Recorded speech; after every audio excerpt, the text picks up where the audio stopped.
radio et digital. Good Morning Business.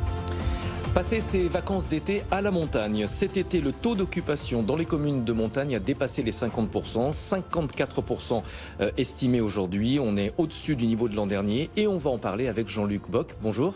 Bonjour. Président de France Montagne, président de l'Association nationale des maires de stations de montagne et vous êtes également maire de La Plagne. Dans quelle mesure est-ce que le réchauffement climatique, avec les effets très visibles cet été, a poussé les vacanciers à choisir la montagne comme destination ? Alors, il faut dire dans un premier temps qu'ils avaient déjà commencé à pré-réserver leurs vacances, mais on s'est rendu compte entre le mois de juillet et le mois d'août qu'il y a une forte demande et que les gens sont venus. Les vacanciers sont venus, ils sont là, ils sont présents et on est en train de battre un record historique qui était 2021, l'été 2021, et là on est légèrement supérieur en taux de fréquentation. Vous l'avez dit, beaucoup de touristes avaient déjà choisi leur destination de vacances avant les vagues de chaleur. Est-ce que vous vous attendez à un effet sur l'année prochaine ? Des touristes qui se disent « on a vraiment trop souffert de la chaleur cette année, l'an prochain ça sera à la montagne ». Il faut juste l'espérer. On a un avantage par rapport à d'autres, c'est que chez nous, la climatisation, elle est naturelle. Quand vous passez les 2000 mètres d'altitude, automatiquement, vous avez une baisse de température. Et cette baisse de température vous permet de mieux dormir, vous permet de mieux en profiter, de mieux marcher et de faire tous les sports que vous avez envie. Parce que la montagne, elle est très, très diversifiée, surtout en été. Les Français sont de plus en plus sensibles aux questions environnementales. Est-ce que la montagne, c'est une réponse à cette aspiration à être plus proche de la nature ? Alors la montagne est en train de muter, est en train de bouger, d'évoluer. Et la montagne, c'est le territoire où on est par excellence conscient de la difficulté du réchauffement, du changement climatique. Et on fait tout pour mettre en œuvre ce qui demain sera utilisé ailleurs sur le territoire. On va parler d'une chose qui fait très souvent polémique, les retenues collinaires. Mais les retenues collinaires, cette année, elles ont permis quoi ? Elles ont permis d'alimenter le bétail en altitude parce qu'on avait un problème hydrique. Elles ont permis d'éviter des feux de forêt intenses, puisque les hélicoptères, quand on a eu ces quelques feux sur certains massifs, ont pu puiser l'eau dans les retenues collinaires et éteindre très rapidement les incendies. Quel est le profil aujourd'hui des touristes qui vont en été à la montagne ? Je vais faire un raccourci, mais on dit souvent ce sont les personnes âgées et les Hollandais. Alors là, c'est un vrai raccourci, mais c'est un raccourci qui n'est pas réel, puisque aujourd'hui, la principale clientèle de la montagne française, c'est d'abord les Français. Ils viennent en proximité. Et il ne faut jamais oublier que quand vous prenez votre voiture, quoi qu'il arrive, vous serez toujours moins polluant que prendre un avion pour aller à l'autre bout du monde. Je vais vous poser la question différemment. Pendant la période estivale, on sait que beaucoup de jeunes choisissent le littoral, notamment pour évidemment la fête. Est-ce que les destinations de montagne cherchent à s'adapter pour attirer les jeunes, ou est-ce que vous vous dites c'est pas forcément la bonne stratégie ? Alors, c'est peut-être pas la bonne stratégie, mais en tout cas, on a les infrastructures, puisqu'elles ont été créées, constituées principalement à l'origine pour l'activité montagne l'hiver. Et donc, ayant les infrastructures, on a la possibilité de faire plein de choses, plein d'animations, plein d'événements. D'ailleurs, certaines stations ne s'en privent pas. Simplement, nous ne sommes pas un parc d'attractions et à un moment donné, il faudra quand même repenser la montagne différemment, mais avec tous ses atouts. D'autant que le tourisme est une activité polluante. Comment est-ce que vous vous protégez contre la pollution liée au tourisme ? Alors, on est en train de passer et de partout à l'électrique. Évidemment, des remontées mécaniques, d'abord, ça consomme quoi ? De l'énergie électrique. Donc, c'est pas polluant.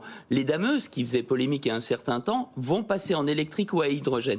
Donc, on est en avance sur beaucoup d'autres territoires à la montagne. Et protéger notre environnement, c'est la base de tout ce qu'on l'on souhaite. 54% de taux d'occupation estimé pour la période estivale, c'est plus que l'an dernier. On sait que la montagne, évidemment, n'a pas le même potentiel en été qu'en hiver. Quel serait, selon vous, l'objectif réaliste pour l'été ? On va dire que quand on atteindra un taux de 60-65% d'occupation, on aura fait quelque chose d'exceptionnel. L'avantage aussi, on a de très grands espaces. Contrairement au littoral qui est un petit peu plus contraint puisque les plages ne sont pas extensibles à volonté, et fort heureusement d'ailleurs. Mais en montagne, on a cette capacité, cette possibilité de réserver des espaces à toutes les personnes qui le souhaitent. Vous voulez vivre avec plein de monde autour de vous, c'est possible. Vous voulez être seul au monde, vous pouvez en profiter. Vous trouvez des saisonniers pour l'été facilement ? Alors ça devient compliqué comme partout au niveau national. On se rend compte que petit à petit, on a une difficulté à recruter.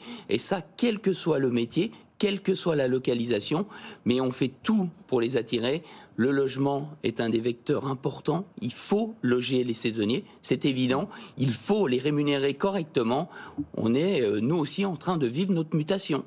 Je suis très heureux de vous avoir en plateau ce matin. On a beaucoup parlé des effets du réchauffement climatique, on a beaucoup médiatisé les incendies, on a moins parlé de la fonte des glaciers. La situation est extrêmement préoccupante en montagne et j'imagine que vous aussi, vous êtes inquiet de cette évolution. Alors, évidemment, ne pas être inquiet, ce serait être irresponsable. Et les élus de montagne, évidemment, sont préoccupés par cela. Mais que peut-on faire par rapport à ce qui est en train de se passer à ce niveau-là? On fait tout, comme je vous l'ai expliqué précédemment, pour être le plus vertueux possible et décarboner notre destination. Mais à un moment donné, le réchauffement est présent. Et cet été, on a vécu des vagues de chaleur assez exceptionnelles.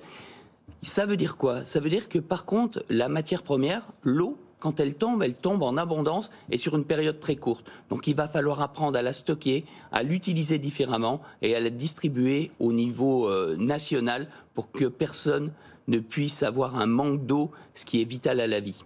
Vous pensez que les stations de montagne, à terme, ne pourront plus proposer d'activités de ski? On a vu que les stations de basse montagne ont déjà renoncé, pour certaines, au ski en hiver. Est-ce que dans 20 ou 30 ans, on pourra encore skier dans les Alpes? Alors la réponse est catégoriquement oui. Tous les scientifiques qui se sont penchés sur le modèle économique se sont rendus compte que dans 50 ans, on aura toujours cette capacité, il y aura toujours de la neige en hiver. La différence, et c'est là où il faut bien faire la nuance, c'est que vous avez des précipitations qui vont être de plus en plus intenses. C'est valable pour l'eau, c'est valable pour la neige aussi. Et ça rejoint ce que vous nous expliquez sur la gestion des ressources en eau et savoir stocker l'eau. Merci beaucoup Jean-Luc Bock d'être venu en plateau ce matin, maire de La Plagne, président de l'Association nationale des maires de stations de montagne et président de France Montagne.